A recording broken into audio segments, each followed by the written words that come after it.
여러분 안녕하십니까? 예. 이제 완전 가을이죠, 그죠? 예. 날이 선선하고 아침에는 이불을 안 덮고 자면 좀 문을 열고 자면 감기가 걸릴 수 있을 만큼 날씨가 아침 저녁으로 선선해진 것 같습니다. 예, 이제 다음 주인가요? 다음 주인가요? 이제 추석이 다가오고 있는데 하여튼 이거는 이제 추석은 결실의 계절입니다. 올 한 해 정말 우리들이 어떤 뿌렸던 또 계획했던 것들을 이제 남은 한 기 동안 잘 점검하시고 그래서 연말에 꼭 여러분들의 어떤 삶 속에 계획했던 그대로의 어떤 열매들이 꼭 맺혀지는 한 해가 됐으면 좋겠습니다. 자, 오늘도 우리 로마서 13장 이야기를 가지고 오늘 또 말씀을 좀 나눠보도록 하겠습니다. 로마서 13장을 한번 펴주시기 바랍니다.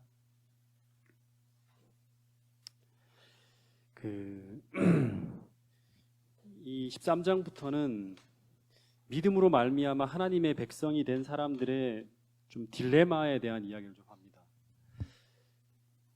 여러분, 우리가 성도라는 사람은 성도는 하나님의 사람들이죠, 그죠? 우리의 시민권은 어디에 있죠? 예? 우리의 시민권이 어디에 있습니까?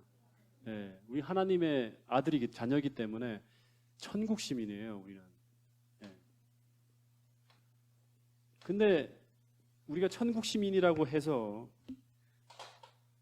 우리가 하늘에 사는 것이 아니라 우리가 이 땅에 살고 있잖아요. 그래서 또 하나의 시민권이 있어요.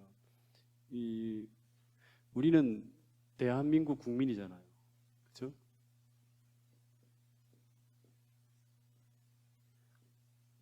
그리고 서울 시민이에요. 그렇죠? 그리고 뭐 경기도 사람 있습니까 혹시? 우리 이경주 지사님 경기도 사람이십니까? 네. 그리고 그래서 이 두 가지의 어떤 그런 이중 국적을 가지고 있는 거예요. 어떻게 보면 이중 국적. 그래서 이 천국 시민과 대한민국 시민으로 살아갈 때 그 각자가 똑같은 어떤 그런 우리에게 의무를 요구하면 괜찮은데 이런 어떤 그런 법이 충돌할 때 어떻게 해야 되는가 하는 이 고민이에요.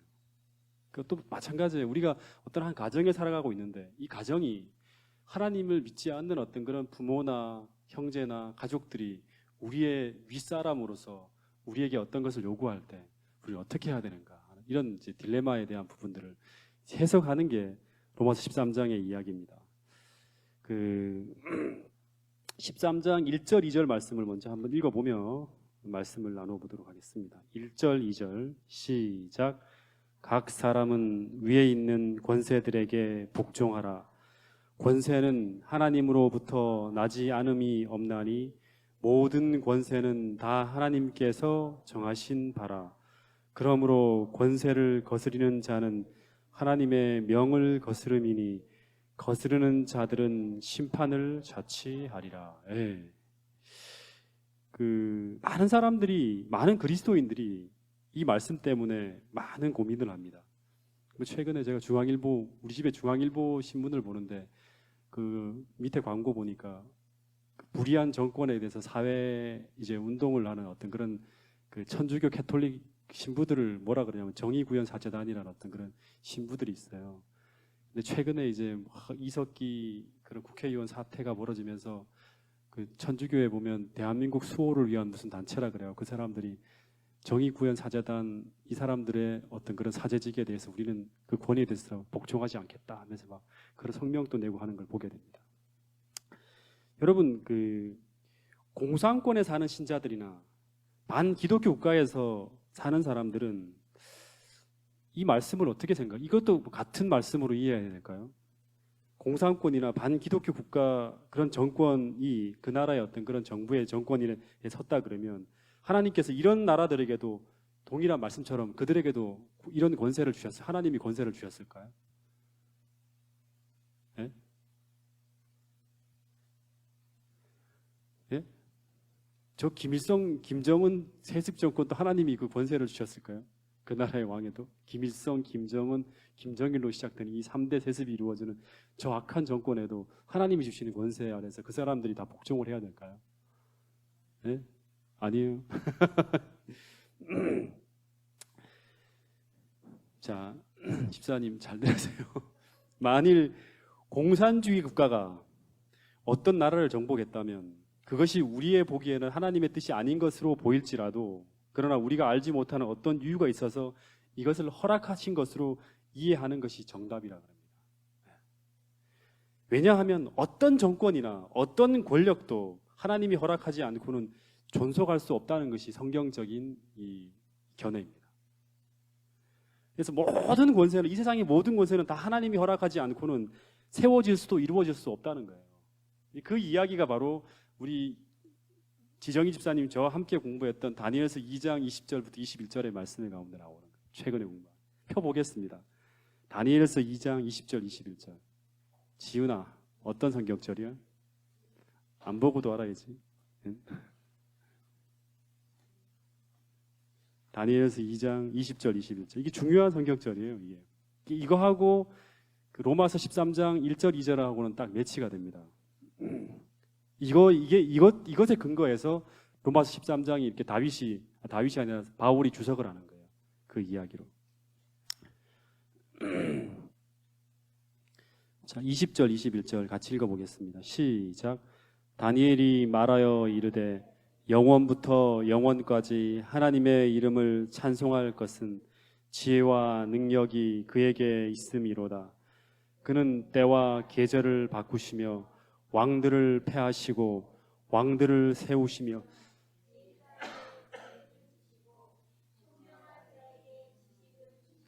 하나님이 왕들을 세우고 패하고 한다는 거예요. 왕들을 세우고 모든 나라의 권력들을 하나님이 세우고 패하고 한다는 거예요. 이 당시에 이 말씀이 왜 필요했냐 그러면 사도 바울 시대에 기독교인들은 핍박의 대상이었어요. 그래서 이 불의한 정권들, 사내들이는 어떤 이 권력, 그 다음에 로마 권력에 대항해서 그들이 들고 일어나고 싶은 생각도 들겠죠. 기독교 국가를 세우기 위해서. 근데 사도 바울은 그것을 인정하지 않는 거예요. 심지어 네로 황제 같은 경우는 로마 화제의 모든 원인을 기독교인들에게 다 돌리면서 그 사람들 다 태워 죽였어요. 무고한 사람들. 로마 시내를 밝히는 그러한 사람으로, 그러한 횃불 장작으로 다 만들어갖고 태워 죽이기까지 했어요. 근데 기독교인들이 반란을 일으켰다는 이야기가 나오지 않아요. 거기에 대항해서 싸웠다는 얘기가 나오지 않아요. 그 다니엘서를 보면 다니엘은 당시 히브리인들을 핍박하고 히브리 신앙을 완전히 제거하려 했던 이 바벨론에서 살았는데, 다니엘은 거기서 이 불의한 느부갓네살 왕의 정권 퇴진 운동을 벌이면서 비밀 결사를 조직하고 싸운 것이 아니라 도리어 그 나라의 뭐가 되어서, 총리가 되어서 그 나라의 법에 순종하면서 그 나라 왕을 섬기면서 그 속에서 신앙을 지켜나가서 결국 느부갓네살을 개종시키는 거예요. 선으로 악을 이기는 거예요.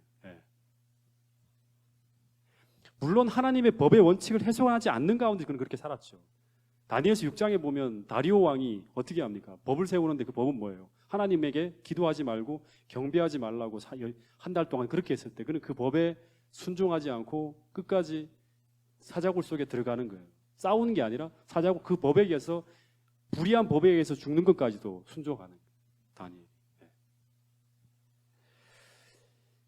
여러분, 다니엘서 13장을 보면 바울은 정부 형태가 어떤 정부 형태든 관계없이, 그것이 자본주의든 민주주의든 공산주의든 사회주의든 독재정부든 그 어떤 정부 형태나 정부는 하나님이 위탁한 법과 질서를 지키는 데 필요한 의무들을 수행하는 그런 어떤 역할을 감당한다는 거예요. 자, 좀 더 많은 내용들을 읽어보겠습니다. 로마서 13장 3절부터 7절까지 한번 읽어볼게요.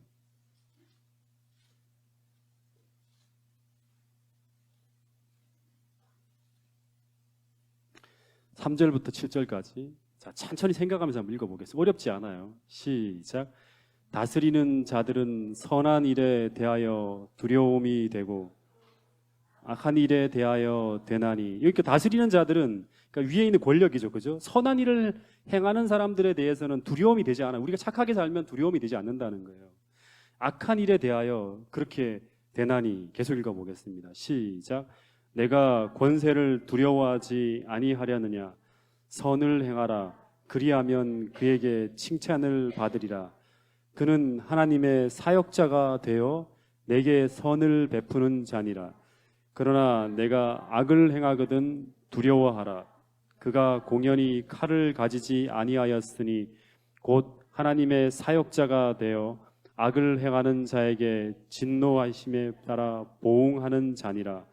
그러므로 복종하지 아니할 수 없으니 진노 때문에 할 것이 아니라 양심을 따라 할 것이라. 너희가 조세를 바치는 것도 이로 말미암음이라. 그들이 하나님의 일꾼이 되어 바로 이 일에 항상 힘쓰느니라. 모든 자에게 줄 것을 주되 조세를 받을 자에게 조세를 바치고 관세를 받을 자에게 관세를 바치고 두려워할 자를 두려워하며 존경할 자를 존경하라. 예, 이 이야기가 그리스도인들이 이 땅에 살아가면서 따라가야 될 하나의 법칙입니다. 여러분, 이게 바울이 전하는 복음과 좀 일치가 될까요? 네, 이 이야기가 바울이 전하는 복음과 일치가 될까요? 위에 있는 모든 권세에 따라서 우리가 하나님의 법과 충돌하지 않는 모든 범위 안에서 복종하고 순종하라는 거예요. 그 권위 아래. 바울은 이제 죄가 처음 세상에 들어왔을 때 인간 본성 자체가 죄된 것으로 변했어요. 이게 참 중요해요. 죄된 것으로. 로마서 3장 9절에 보면 이방인이나 유대인이나 모든 세상 사람들은 다 죄 아래에 있다고 말해요. 다시 말하면 모든 사람들은 죄의 지배를 받고 있는 거예요. 본성 자체가 다 악해요. 따라서 만약 하나님이 공권력을 통해서 우리의 본성을 이렇게 저지하지 않고 이렇게 관리하지 않으면 세상이 어떻게 변할까요? 만약에 정부가 없다면 이 땅이 어떻게 돌아갈까요? 권력이나 이런 이 정부가 없어진다 그러면 스스로 잘 통제하면서 이렇게 돌아갈까요? 사람들끼리? 예? 절대 그렇지 않다는 거예요. 인간들은 만약에 정부가 없다면 서로 죽이고 하면서 완전히 이 인간 자체가 인류가 멸망할 거라는 게 이 성경의 하나의 이야기예요. 왜냐 그러면 창세기 4장을 보면 가인의 후예가 있고 또 하나의 후예가 셋의 후손이 나와요. 족보들이 쭉 나와요. 5장에 보면 셋의 후손, 4장에는 가인의 후예 족보가 쭉 나와요. 근데 가인이 아벨을 죽이고 난 다음에 몇 대가 흘러가지 않아요. 몇 대가 흘러가지 않았는데 어떤 일이 계속 벌어지냐 그러면 인간 관계 속에서 완전히 살인의 산이를 넘어가면서 피바다로 변하는 내용이 쭉 나옵니다. 그러니까 내가 7명이나 사람을 죽이고 하여튼 그런 얘기들이 막 벌어지는 얘기들이 나와요. 여러분, 법과 질서가 실패하게 되고 공권력이 사람님의 잔인한 특성들을 막아주지 않는다면 사람들은 서로 죽이고 싸우고 하면서 세상은 완전히 무시무시한 세상으로 바뀔 거라는 거예요. 여러분, LA 폭동 알죠? 그죠? 미국에서 흑인들이 이렇게 이제 폭동이 일어났을 때 그때 공권력이 거의 마비 상태가 됐을 때 완전히 그 시내는 말 그대로 아비규환이었어요. 사람들 다 상점 탈취하고 그 다음에 물건 꺼내 자기 마음대로 가져가고 하면서 온갖 어떤 무법천지한 일들이 벌어지는 거예요. 그래서 여러분, 최악의 사회는 공산주의나 사회주의나 독재주의가 아니라 최악의 사회는 뭐냐 그러면 정부가 없는 상태를 무슨 상태라 그러죠? 무정부주의, 아나키즘이라 그래요. 무정부주의. 그러니까 질서 자체가 공권력이 무너지는 거예요. 이 무정부 사태가 제일 무시무시한 어떤 그런 이 정부 형태예요. 이게. 물론 우리 공동체가 교인들만이 구성되어진 이런 단체면 몰라. 근데 이 세상은 그렇지 않거든요. 여러분, 정권이 무너지고 인간의 통제가 안 되는 혼란한 상태에 직면하는 것이 가장 두려운 사회예요. 그래서 하나님은 절대 권력이 무너지고 질서가 무너지는 것을 바라지 않는다고 하는 거예요. 고린도전서 14장 33절 한번 보세요. 고린도전서 14장 33절.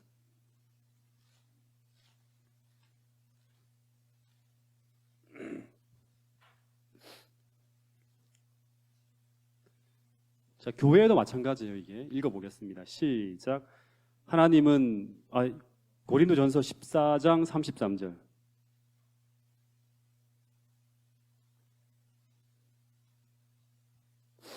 자, 읽어보겠습니다. 시작. 하나님은 무질서의 하나님이 아니시오 오직 화평의 하나님이시니라. 무질서의 하나님이 아니라 화평의 하나님이다. 그러니까 이 말은 우리가 질서를 지켜나갈 때, 법의 어떤 그런 통제를 받을 때 화평이라는 게 이루어질 수 있다는 거예요.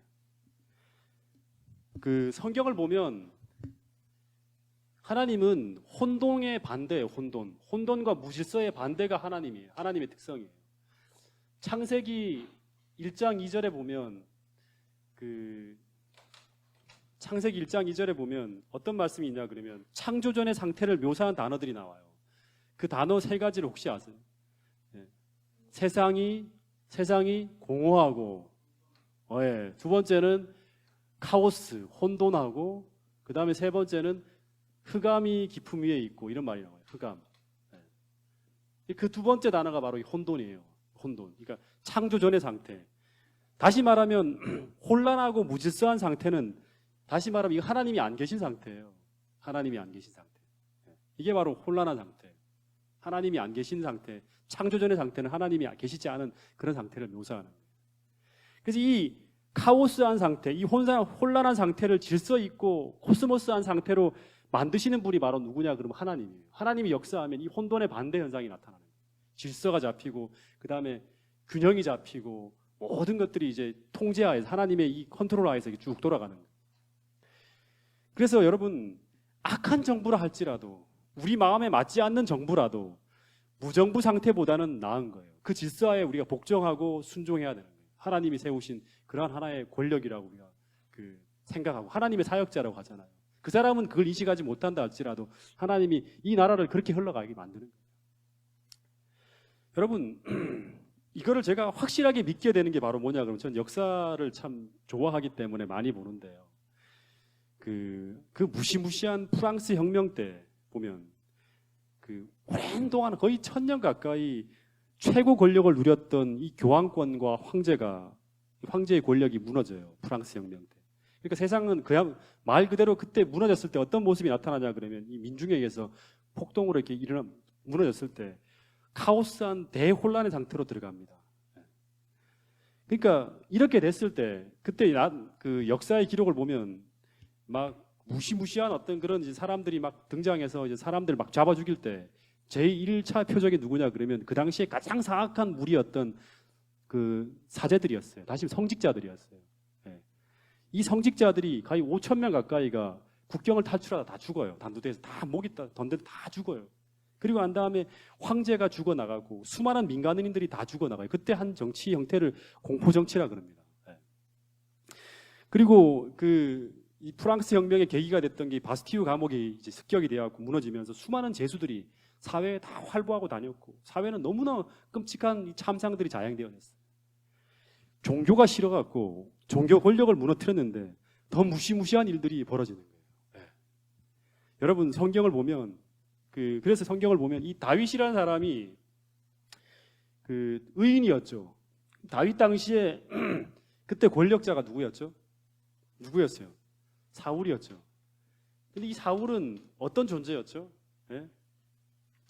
그 당시에 이 왕이었던 사울이 정말 바르지 못하고 이 다윗을 무고하게 죽이려고 했던 그 파렴치한 왕이었어요. 사울은 정신병자 같은. 근데 다윗이 어떻게 하냐 그러면 끝까지 이 사울의 이 권위에 끝까지 순종하면서 그를 향해서 끝까지 반역의 깃발을 들지 않았어요.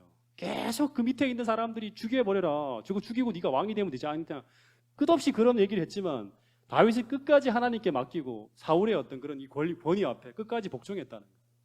이게 이 길을 걸어가는 사람들이 바로 누구냐 그러면 다윗의 그 행위를 따라간 사람들이 다 선한 왕이에요. 다윗은 하나의 예수님처럼 그 당시 모든 왕들의 샘플이었어요. 본보기였다는 거예요. 이 사람은 그리스도인에게도 본보기 같은 그런 사람이에요. 심지어 다윗이 사울을 제거할 힘이 있었지만 하나님께서 심판하실 수 있도록 모든 심판을 하나님께 맡겼다는 거예요. 근데 이 모습이 이 다윗의 보좌를 이어서 유대의 왕으로 태어났던 예수님의 모습에도 나타나나요? 예수님 모습 가운데도. 예수님도 비록 그 당시에 이 사내들이라든가 이 로마 권력이 다 악한 정권이었어요. 그죠? 하나님의 대항하는 그런 바르지 못한 권력이었다고. 근데 그 권력을 대항해서 일어나지 않으시고 그 법과 정권을 대항하라는 말을 제자들에게 단 한 번도 하지 않으셨어요. 내가 잡히면 다 들고 일어나. 칼을 들고 일어나서 나를 지켜야 돼 하지 않았다는 거예요. 끝까지 제도화에서 일하시고 법 아래 사시다가 나중에 어떻게 죽습니까? 돌아가시죠. 불의한 재판관인 이 빌라도에 의해서 불의한 재판을 받고 십자가에 달려 돌아가셨다는 거예요. 그러나 예수님은 끝까지 그 법에 순종했다는 거예요. 이게 참 우리에게 주시사하는 그런 바가 큰 거예요. 여러분, 이것은 교회에서도 마찬가지일까요? 네. 교회에 세워진 권위들은 다 하나님께서 세우신 그런 권위일까요? 여러분? 네? 왜 웃으세요? 이정희 집사님 왜 웃으세요? 네. 네. 여러분, 솔직히 저도 마찬가지예요. 비록 여러 가지 직분을 맡으신 분들이 때로는 여러분들이 생각할 때 부족해 보이고 때로는 여러분들이 생각할 때 만족스럽지 못한 부분들이 보일 거예요. 저도 마찬가지고. 그러나 교회의 작은 권위에도 우리가 따르고 순종해야 될까요? 이 말씀을 온다 그러면 분명히 그래야 돼요. 여러분, 요즘 아주 현대인들이 심각하게 경험하는 혼돈의 이유가 뭐냐 그러면 모든 질서를 다 해체하는 거예요. 해체주의라는 어떤 그런 철학자의 또 어떤 책들도 나오는데 요즘 자녀들은 심지어 아버지의 권위를 거의 인정하지 않아요. 왜냐 그러면 아버지가 옛날보다 자기보다 아는 게 부족하고 이제는 워낙에 이 정보화 사회로 이렇게 확 흘러가니까 아버지는 컴퓨터도 제대로 못 치는데 요즘에 젊은 아이들이 쓰는 인포메이션은 옛날에는 아버지로부터 배워야 되잖아요. 그죠? 세상에 대한 것. 이제는 그렇게 배우지 않아요.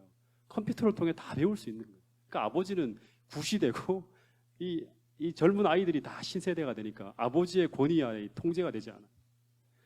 그리고 선생님도 학생들은 선생님으로 대우하지 않죠. 요즘에 배우는 게 선생님들한테 배우는 것보다는 학원에서 배우는 게 훨씬 더 크잖아요.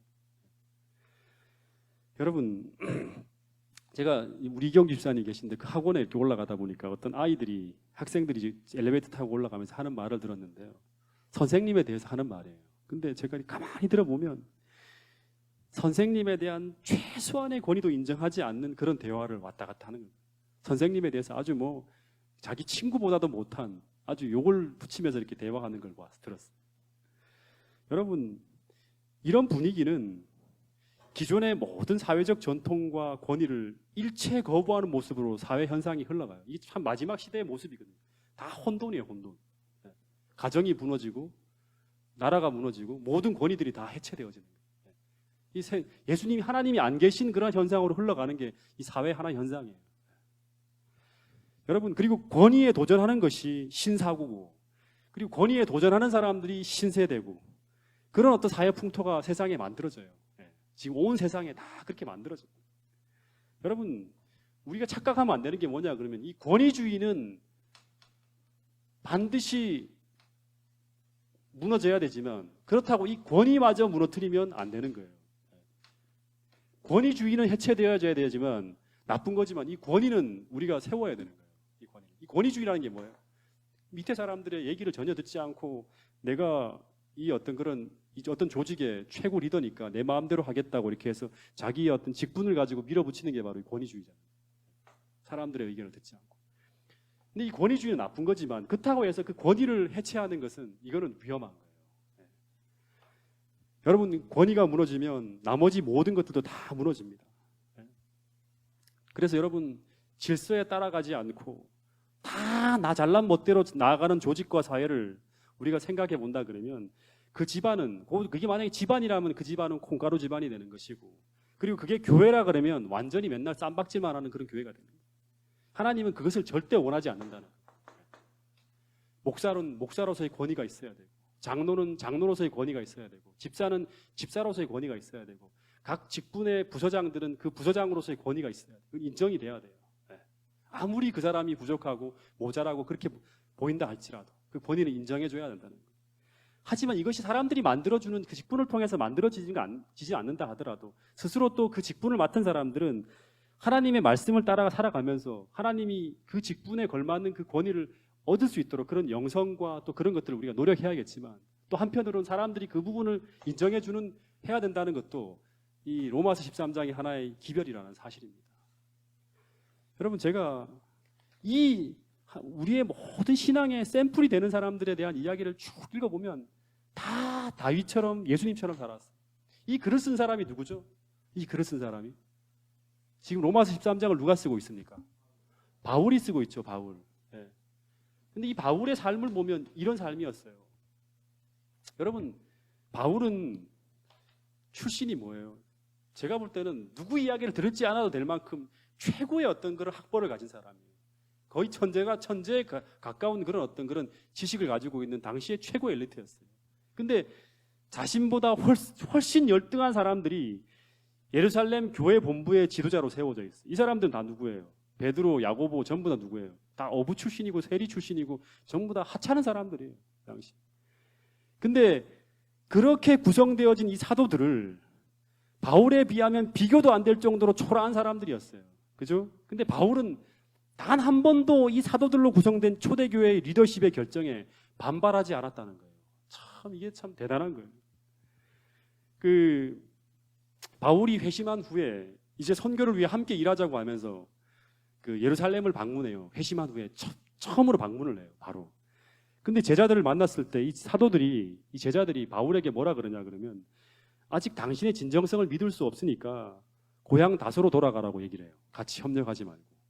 근데 이때 저라 그러면 너희들 지금 나한테 그런 명령을 하냐, 내가 너희들에게 도와준다 그러는데 나를 믿지 못하겠다 그러면서 그럼 니들 맘대로 가라. 난 내 혼자 독립교회를 조직해갖고 내가 독자 세력을 확보해서 내가 예수님을 위해 일하겠다고 이렇게 하지 않고 철저하게 그 결정에 따랐다는 거예요. 6년 동안을 보내고 난 다음에 그 다음에 1차 선교 여행을 마치고 난 다음에도 사도행전 15장에 보면 이 예루살렘 총회의 결정에 사도 바울이 철저히 따라가요. 여러분 이게 바로 뭐냐 그러면 성령 받은 사람의 모습이고 그다음에 그런 리더십의 결정에 철저하게 따라가면서 이 권위에 복종하라는 형태가 뭐냐 그러면 초대 교회의 성령 받은 교회의 모습이라는 거예요. 여러분 우리 교회도 정말 이런 하나님께서 세우신 리더십의 이 권위를 인정하고 그 결정에 따라서 우리가 순종하면서 협력하면서 정말 하나님이 임재하시는 이 혼돈한 그러한 곳이 아니라 아름답고 질서 있는 그러한 교회가 동작중앙교회가 될 수 있도록 함께 기도하는 여러분과 저가 될 수 있기를 간절히 바라겠습니다. 아멘 소리가 상당히 약한 것 같아요. 네. 네. 또 하나 우리가 균형을 생각해야 될 게 뭐냐 그러면 하나님이 법과 질서를 유지하기 위해서 국가에 권력을 주었지만 그러나 그들에게 개인의 종교적 신조를 간섭하는 권한은 주지 않았다는 거. 우리가 이걸 생각해야 돼요. 네.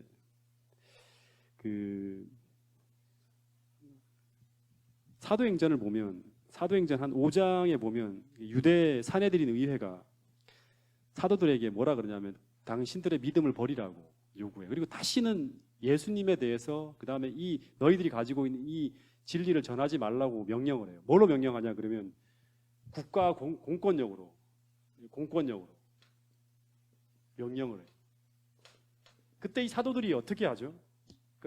국가의 권력의 명령으로 너희들 그거 전하지 말라고 딱 얘기해요. 그러니까 국가 권력인 동시에 이거는 교회 권력입니다. 네.